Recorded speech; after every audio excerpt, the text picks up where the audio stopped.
നീല വെള്ള ration കാർഡുള്ളവർക്ക് pink കാർഡിലേക്ക് മാറാനായിട്ടുള്ള അവസരം ഇനി ഏതാനും ദിവസങ്ങൾ മാത്രമേ ഉള്ളൂ. ജൂൺ 30 വരെയാണ് അപേക്ഷ സമർപ്പിക്കാൻ സാധിക്കുന്നത്. അതിനാൽ തന്നെ നീല വെള്ള റേഷൻ കാർഡിൽ അർഹരായിട്ടുള്ള എല്ലാവരും വേഗം തന്നെ അപേക്ഷ സമർപ്പിക്കേണ്ടതാണ്. അക്ഷയ കേന്ദ്രങ്ങൾ വഴി അപേക്ഷ സമർപ്പിക്കാൻ സാധിക്കും. ഒഴിവാക്കൽ മാനദണ്ഡങ്ങളിൽ ഉൾപ്പെടാത്ത അർഹരായ കുടുംബക്കാർക്കാണ് അപേക്ഷ സമർപ്പിക്കാൻ അവസരമുള്ളത്. അക്ഷയ കേന്ദ്രങ്ങൾ വഴിയും കൂടാതെ സിറ്റിസൺ ലോഗിൻ പോർട്ടൽ വഴി ഓൺലൈനായും അപേക്ഷ സമർപ്പിക്കാൻ സാധിക്കുന്നതാണ്. ഇപ്പോൾ നിരവധി ആളുകളാണ് നീല വെള്ള റേഷൻ കാർഡുകളിൽ പിങ്ക് കാർഡിന് അർഹരായിട്ടുള്ളത്. അതിനാൽ തന്നെ ഇവരെല്ലാവരും ഇതൊരു പ്രധാന അവസരമായി കണക്കിലെടുത്ത് അപേക്ഷ എത്രയും വേഗം സമർപ്പിക്കുക. പിങ്ക് കാർഡിലേക്ക് മാറാൻ സാധിച്ചാൽ സൗജന്യ റേഷൻ ഉൾപ്പെടെയുള്ള ആനുകൂല്യങ്ങളും ചികിത്സാ ആനുകൂല്യങ്ങളും ലഭിക്കുന്നതായിരിക്കും. വെള്ള റേഷൻ കാർഡിന് ഉള്ളവർക്ക് സബ്സിഡി പോലും ലഭിക്കാത്ത സാഹചര്യമാണ് ഉള്ളത്. നീല റേഷൻ കാർഡിനായിക്കോട്ടെ ആളൊന്നിന് 2 കിലോ അരി വീതം മാത്രമാണ് ലഭിക്കുന്നത്. അതിനാൽ പിങ്ക് കാർഡിലേക്ക് മാറാൻ സാധിച്ചാൽ അർഹരായ വ്യക്തികൾക്ക്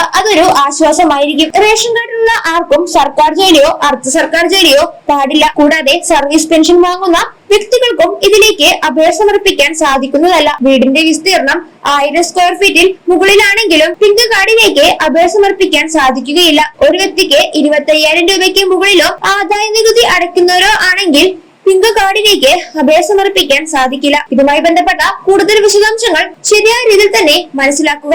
BP ലിസ്റ്റിൽ ഉൾപ്പെട്ടിട്ടുള്ള സാക്ഷ്യപത്രം ഇതിൽ അപേക്ഷ സമർപ്പിക്കാൻ ആവശ്യമാണ്. വീടുകളിൽ മാരക രോഗമുള്ളവർക്ക് മുൻഗണന ലഭിക്കുന്നതുമാണ്. അതിനാൽ മെഡിക്കൽ സർട്ടിഫിക്കറ്റ് ഹാജരാക്കാൻ സാധിക്കും. വാടക വീടാണെങ്കിൽ വാടകക്കാര കൂടാതെ സർക്കാർ സഹായത ലഭിച്ച വീടാണെങ്കിൽ അതിന്റെ സർട്ടിഫിക്കറ്റ് എന്നിവ ഇതിലേക്ക് അപേക്ഷ സമർപ്പിക്കാൻ ആവശ്യമായിട്ടുള്ള രേഖകൾ ആണ്. പഞ്ചായത്ത് സെക്രട്ടറി ഒപ്പിട്ട വീടിന്റെ വിസ്തീർണം തെളിയിക്കുന്ന സർട്ടിഫിക്കറ്റും ഇതിലേക്ക് ആവശ്യമുള്ള രേഖ തന്നെയാണ്. ഇതുമായി ബന്ധപ്പെട്ട കൂടുതൽ വിശദാംശങ്ങൾ ശരിയായ രീതിയിൽ തന്നെ മനസ്സിലാക്കിയതിനു ശേഷം അർഹരായിട്ടുള്ള ആളുകൾ എത്രയും പെട്ടെന്ന് ഇക്കാര്യങ്ങൾ ചെയ്യുക. ജൂൺ 30 വരെയാണ് അപേക്ഷ സമർപ്പിക്കാൻ സാധിക്കുന്നത്.